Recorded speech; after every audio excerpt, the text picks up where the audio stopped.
My name is Alexandra Hayes. 6 months ago, I was just another 28-year-old lawyer trying to build a career in Washington until the day my life changed completely. Today, I sit in this federal courtroom, observing the skeptical expressions of those present as I await the moment that will determine my future. Judge Thomas Blackwell looks at me over his reading glasses with an expression that mixes disdain and distrust. I know that look well. It's the same one I've faced since I filed my complaint. Nobody believes me. Miss Hayes, are you aware of the seriousness of the accusations you are making against Mr. Richard Mercer? The judge's voice echoes through the room. Richard Mercer, CEO of Horizon Security, one of the largest private security companies in the country, contracted by the government to protect federal buildings and foreign diplomats. The man who tried to kill me. Yes, Your Honor, I reply, keeping my voice steady despite the lump in my throat. And you insist on stating that Mr. Mercer is involved in a money laundering scheme through government contracts and that, upon discovering this, during your work as a legal consultant, you were threatened and subsequently the target of an assassination attempt? That's exactly it, Your Honor. A murmur runs through the room. My lawyer, Daniel Patterson, places his hand on my arm, a subtle gesture to keep me calm. On the other side, Mercer smiles confidently, surrounded by his expensive lawyers. His gaze says it all. No one will believe you, and how can you blame them? I'm a young lawyer with less than 5 years of experience against a powerful businessman with connections at every level of government. My case seems absurd, a conspiracy worthy of a Hollywood movie. No one would believe that I uncovered documents showing how Horizon Security inflated contracts, embezzled funds, and paid bribes to government officials. Even fewer would believe that I was persecuted, that they tried to kill me by making it look like a car accident and that I had to flee and hide. Miss Hayes, Mercer's lawyer, James Wilson, rises with a condescending smile. Do you possess any concrete evidence of these serious accusations beyond the alleged documents you claim to have found, but which have conveniently disappeared? My stomach is sinking. The copies of the documents I had made were destroyed when they broke into my apartment. The flash drive with the backup was lost during my escape. All I have left are my notes and my word. The documents existed, Mr. Wilson, I replied, trying to maintain my composure. They were deliberately destroyed by your client's men. Wilson laughed, turning to the jury. Ladies and gentlemen, we are faced with extraordinary accusations without any evidence. Ms. Hayes is clearly a disgruntled employee who, after being dismissed for incompetence, seeks revenge against her former employer with fantastical stories. I was never fired. I resigned as soon as I discovered the irregularities, but Mercer had already constructed a different narrative, tarnishing my professional reputation before I could even report him. Judge Blackwell sighed, glancing at the papers before him. Miss Hayes, this court cannot proceed based solely on allegations without substantive evidence. Unless you present concrete, I will be forced to dismiss the case. I feel despair growing inside me. For 6 months, I lived in hiding, moving from city to city, in constant fear. Finally, I mustered the courage to formally file my complaint, trusting in the judicial. Now, I'm about to see it all crumble. It's when the back doors of the courtroom open. Everyone turns to watch. 2 men in dark suits, sunglasses, and military posture enter. I recognize them immediately by their posture. Secret Service agent. They quickly scan the room before taking their position. The murmur in the room grows louder. The judge bangs his gavel. Order. Who are these people? And what does this interruption mean? One of the officers approaches the judge and whispers something. Blackwell's expression instantly changes from irritation to surprise. He looks at me, then at the door, and then announces, "This court will be taking a brief recess. Everyone remain in their seat." I glance confusedly at my lawyer, who seems equally perplexed. On the other end, Mercer is whispering furiously to his lawyers, his face red with anger or worry. I can't tell. Then the side door opens again. 2 Secret Service agents enter first, followed by a figure I recognize immediately, though I've never met him in person, James Monroe, White House Chief of Staff. And behind him, to my utter shock, enters the President of the United States himself. The entire room rises to its feet in a reflexive movement. The lawyers, the jury, the spectators, everyone seems to be in a state of shock. The president strides down the center aisle with firm steps, his eyes fixed on me. When he passes Mercer. He doesn't even glance at him, but I can see the businessman. The president stands before the judge's bench, who seems momentarily speechless. One of the Secret Service agents approaches me and, to my complete surprise, salutes, a formal, respectful, and unquestionably genuine gesture. "Miss Hayes," the president says, his voice filling the room without the need for a microphone. "I deeply regret interrupting this proceeding, but there are matters of national security that require my personal intervention." He turns to the judge. "Your Honor, I request a private hearing in your chambers immediately. Ms. Hayes, her attorney, and my team need to discuss classified information relevant to this case." Judge Blackwell, still stunned, merely nods and directs everyone to his private chamber. As I walk down the corridor, I feel everyone's eyes on me. Mercer's smile has completely vanished, replaced by an expression of pure terror. In the judge's chambers, the president dispenses with formal protocols and gets straight to the point. Judge Blackwell, Alexandra Hayes, is not just a corporate lawyer. She is a CIA special agent working on a joint operation with the FBI to dismantle a money laundering and corruption ring that threatens our national security. My lawyer is looking at me in utter shock. Even he didn't know the truth. "The documents Ms. Hayes mentions do exist," the president continued, as his chief of staff handed the judge a folder marked "Confidential." "They have been preserved and are being used in a much larger investigation." The judge examines the documents with a serious expression, occasionally raising his gaze to observe me with fresh eyes. "Why wasn't I informed of this before?" he finally asked. "Operational security, Your Honor," the chief of staff replied. "The fewer people who knew Agent Hayes' true identity and the extent of the investigation, the better. Unfortunately, her cover was compromised and her life put at risk. We need to extract her now." The judge closes the file and returns it. "I understand. But what happens with the case?" "The Department of Justice will take over from here," says the president. "Richard Mercer is currently being detained by federal agents. The operation has finally reached the arrest phase." At this point, I realize that my whole life is about to change again. The fear and frustration of the last few months are giving way to a strange relief. I return to the courtroom. Beside the president, the looks are different now, confused, astonished, some even admiring. Mercer is no longer there. In his place, only his bewildered lawyers.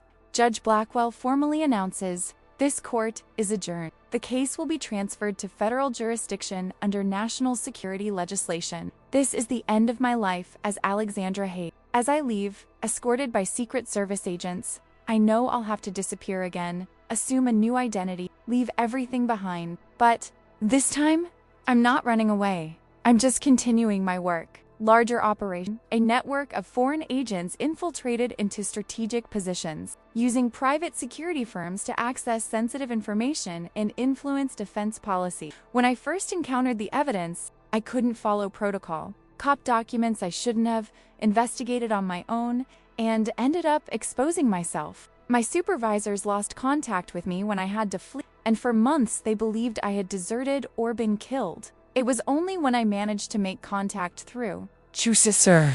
I'm an intelligence analyst who was recruited into a special task force 2 years ago. My mission at Horizon Security was simply to observe and report until I uncovered far more than we bargained for. Was from government contracts. Businessman diverting funds from government contracts. He was part of a secure channel 3 weeks ago. That the true extent of what I had discovered became clear. The president's own involvement in this operation demonstrates how far the ramifications of the conspiracy reach. Now, seated in the back seat of an armored SUV between 2 Secret Service agents, I observe Washington, D.C. through the window, knowing it may be the last time I see the city for a long time. "Where are we going?" I finally ask. "Andrews Air Force Base," replies the agent to my right. "Flight to an undisclosed location. You'll receive full instructions upon arrival, and my family, my friends, they will inform you that you are in a witness protection program." That's partially true. The silence that follows is heavy. Leaving everything behind once again seems like too high a price to pay. But when I think about the information I've uncovered, about what's at stake, I know I have no choice. At the airbase, I'm led directly to a secluded hangar where a Gulfstream jet awaits with its engines running. As I climb the stairs, a middle-aged woman greets me with a brief nod. "Agent Hayes, I'm Director Margaret Sullivan. We'll fly together." I recognize the name, Deputy Director of Operations for the CIA. Her presence confirms the seriousness of the situation. Once on air, Sullivan hands me a tablet. "These are the files you managed to get. Along with other information we've gathered, we've put together a more complete picture of the operation." As I scroll through the documents, I see names, dates, amounts, connections, everything much bigger than I initially imagined. There are politicians, judges, high-ranking military officers. The scheme spans multiple countries. "That's why the president showed up in person," I comment, finally understanding. Sullivan nods. "This goes beyond ordinary corruption. It's a direct threat to our national sovereignty. Some of those involved have access to information that could compromise ongoing military and diplomatic operations." In Mercer, just a pawn, albeit an important one. He provided access to secure facilities through his contracts. The real question is who he was serving. I'll spend the next few hours reviewing documents, connecting dots that previously seemed isolated. The operation, codenamed Fallen Sentinel, is far more complex than I could have imagined when I found those initial discrepancies in Horizon Security's contracts. Eventually, I ask what everyone else has avoided, mentioning what will my role be now. Sullivan observes me for a few moments before answering. "You have two options, Alexandra. We can give you a new identity, relocate you permanently to another country, offer continuous protection. You will live comfortably, but you will never be able to resume your previous life. And the second option? You officially become part of the team, complete training, operational agent status. Your legal experience, combined with the knowledge you've gained about this network, makes you extremely valuable, but the risk will be considerably higher.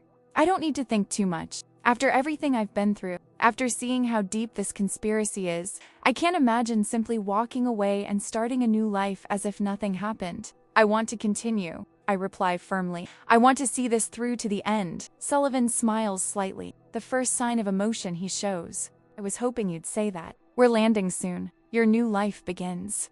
Today, the jet begins its descent. Through the window, I see mountains on the horizon, but no sign indicating our exact location. It's better that way. Alexandra Hayes, the corporate lawyer from Washington, D.C., has officially ceased to exist. Who I will be from now on, I don't yet know. What I do know is that 6 months ago, I believed I was simply doing my duty as a citizen by denouncing corruption. Today, I understand that I have been drawn into something much bigger, a silent battle for the security of our country that most Americans will never know is being fought. I remember the Secret Service agent saluting me in court, a gesture that transformed everyone's perception of who I really was. In that moment, I went from being an alleged fraudster to someone who deserved the respect of the president's personal guard. The plane touches down with a gentle bump. When the door opens, I see an unassuming military installation surrounded by dense forests. Several agents await on the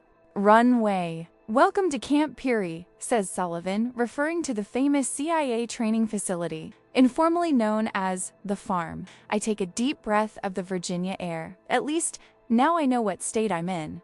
I descend the airplane stairs, certain that this is just the first of many revelations to come. In the following weeks, my routine is completely transformed. Intense physical training, classes and interrogation techniques, secure communications, surveillance, and counter-surveillance. I learn to use weapons I never imagined I could hold, to move silently, to observe patterns that ordinary people wouldn't notice.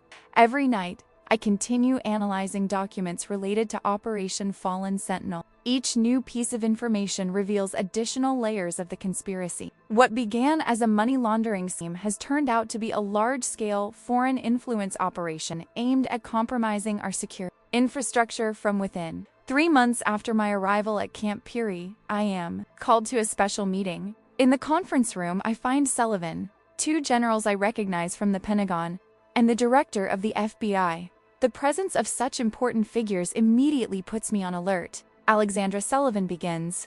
"The time has come for you to return to the field." My heart races. Despite the intensive training, I still feel unprepared. "We need you to assume a new identity. and infiltrate Nexus Corporation. She continues, showing a photo of an imposing corporate building in Chicago, a subsidiary we've identified as central to the network's financial operations. What will my coverage be? You will be Carolyn Bennett, a newly hired compliance specialist. Your mission is to identify key players within the corporation and gather admissible evidence for court. When I leave the meeting, I carry a new passport, identification documents, and an extensive dossier on my new identity. Carolyn Bennett studied at Stanford, worked for 2 large companies in San Francisco, and is now seeking new challenges in Chicago. Her entire life has been meticulously crafted to withstand any investigation. On the eve of my departure, Sullivan comes looking for me in my quarters.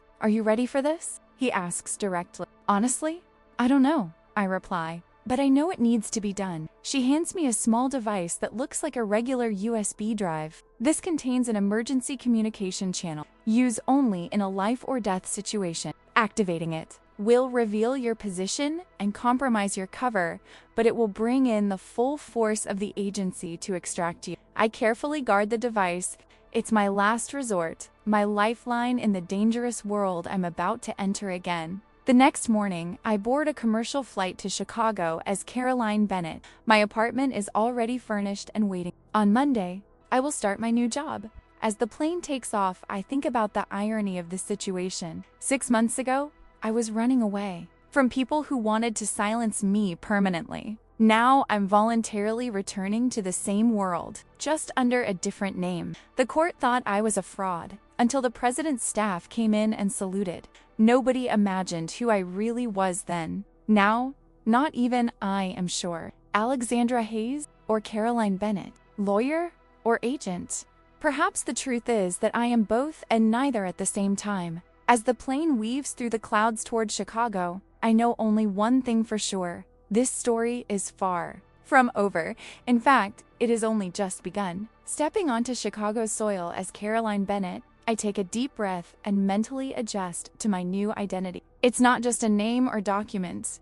It's a new posture, a new way of speaking, new manners. Training at Camp Peary taught me that the small details are often what expose undercover agents. My new apartment is in a stylish downtown building, not overly ostentatious, but certainly more luxurious than anywhere I've lived before. Everything has been carefully selected to reflect Carolyn Bennett's lifestyle and personality. Books on finance and corporate regulation fill the shelves. The wardrobe is full of expensive but conservative clothes, the perfect image of a young, up-and-coming executive. On Monday morning, I put on a navy blue suit, tied my hair in a tight bun, and applied subtle makeup. The reflection in the mirror shows a confident, professional woman, completely different from the Alexandra Hayes who fled in terror months ago. Nexus Corporation occupies the top 20 floors of a glass and steel tower in the heart of the financial district. Upon entering the lobby, I am greeted by a young man from the Human Resources Department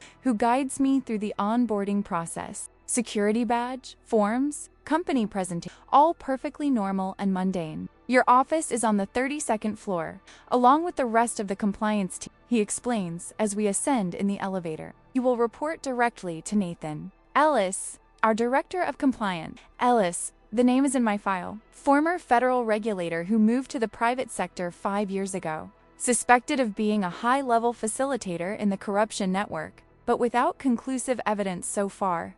The office is spacious and well-lit, with a view of Lake Michigan. My desk is strategically positioned near Ellis's office, giving me the opportunity to observe his daily activities. Carolyn, welcome to Nexus. The deep voice makes me turn around. Nathan Ellis, a man in his 50s, impeccably dressed, extends his hand to me with a smile that doesn't reach his eyes. We are very happy to have someone with your experience on our team. I shake his hand firmly, returning his smile. I'm eager to contribute, Mr. Ellis. His eyes quickly assess me professionally, but there's something more in a slight distrust, perhaps? It's natural, I think. People in his position don't get there by being nice. Please call me Nathan. We have a team meeting in an hour.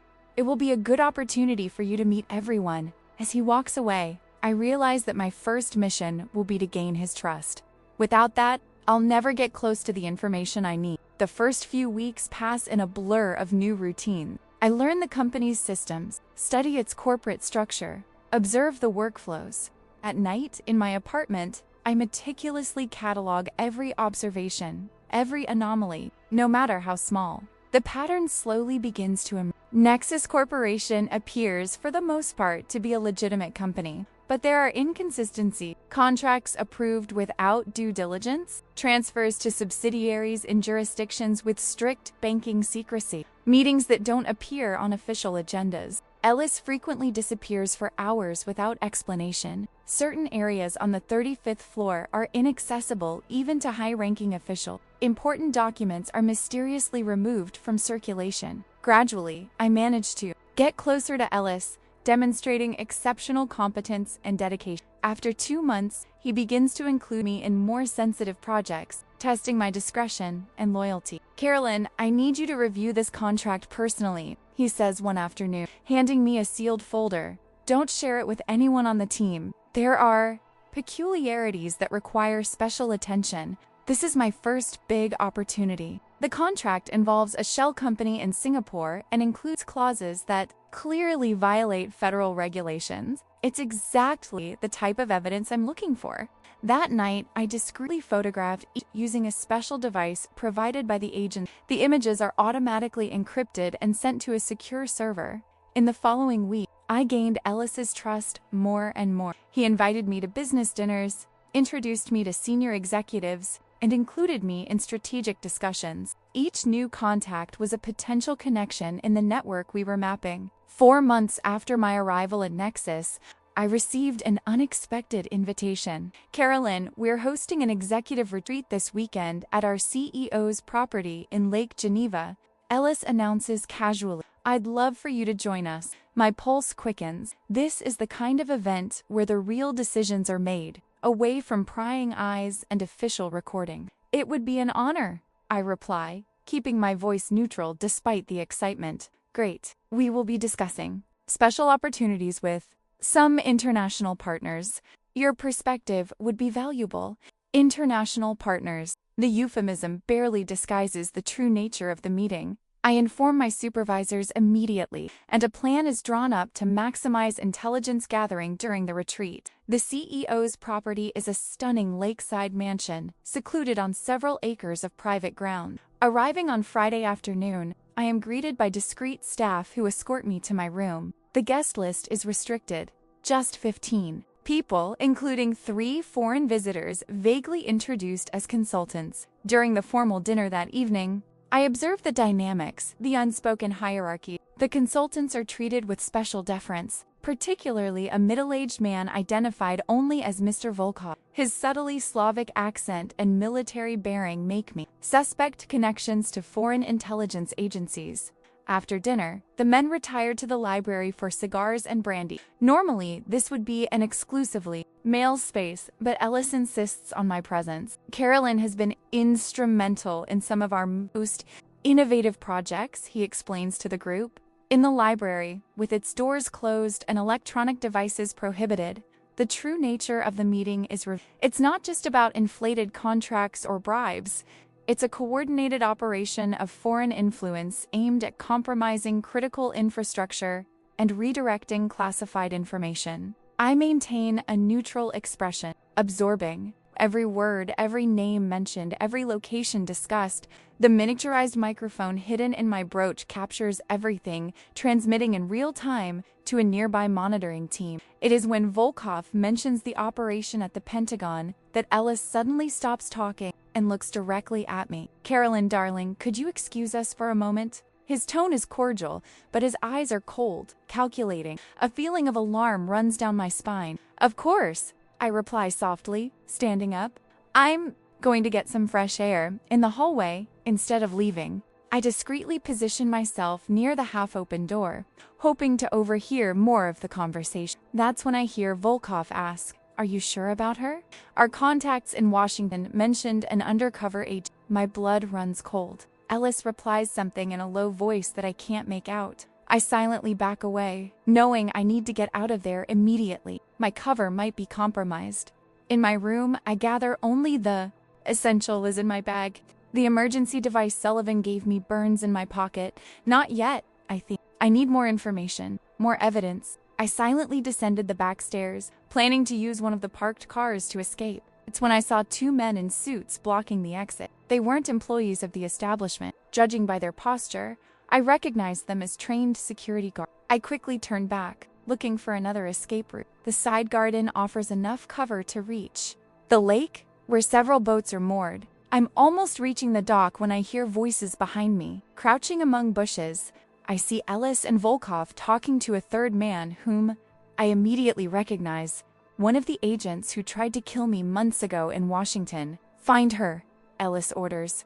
We can't let you leave here. That's enough. I activate the emergency device, knowing that an extraction team will be mobilized immediately, but it will take time for them to arrive. I need to survive until... Then, taking advantage of the darkness, I silently run to the dock and untie a small motorboat. The noise of the engine will surely alert my viewers, but I have no choice. The boat moves along the black lake, the lights of the mansion fading behind me. I check my phone, no signal. I'm alone for now. After 20 minutes of sailing at high speed, I spot a small pier in a less developed area of the coast. Quickly docking, I abandon the boat and continue on foot through a wooded area until I find a secondary road. I walked for almost an hour before spotting the lights of a gas station. Inside, a sleepy attendant looked at me curiously. A woman in formal attire, alone, in the middle of the night. Phone? I ask, trying not to sound desperate. She points to a payphone in the corner. Miraculously, it still works.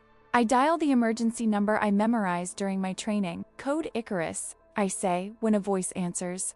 Position compromised. Requesting immediate extraction. Confirmed. Icarus, hold your position. Estimated time of arrival, 45 minutes. Those are the longest 45 minutes of my life. I buy coffee, pretend to read old magazines, constantly checking the window for any suspicious... When a black sedan with tinted windows finally pulls into the parking lot, I feel a momentary relief that quickly turns to tension again. How can I confirm that they are really my extraction? The answer comes when the driver briefly exits the vehicle, adjusts his jacket, and discreetly makes a gesture with his right hand, the agreed-upon signal. I pay for my coffee and casually walk to the car. Welcome back, Agent Hayes, the driver says as I get into the vehicle. We have an aircraft with... As we drove away from the gas station, I saw two dark SUVs passing in the opposite direction. I recognized the man in the passenger seat of one of them, the mansion's security guard. For minutes, they were dangerously close. At the small regional airport, a jet waits with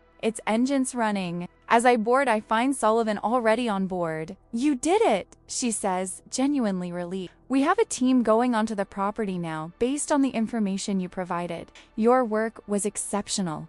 As the plane takes off, I feel exhaustion overwhelming me. Months of constant tension, of living as someone else, are finally taking their toll. What happens now? I ask, fighting off sleep. Now? Sullivan smiles slightly. Now we've dismantled the entire operation, and Alexandra Hayes have just become one of our most valuable agents. I fall asleep with those words echoing in my mind. The lawyer everyone thought was a fraud. The agent no one knew existed. The woman who helped uncover one of the biggest threats to national security in decades. Tomorrow will bring new challenges, new dangers. But for today, for the first time in a long time, I allow myself only to rest.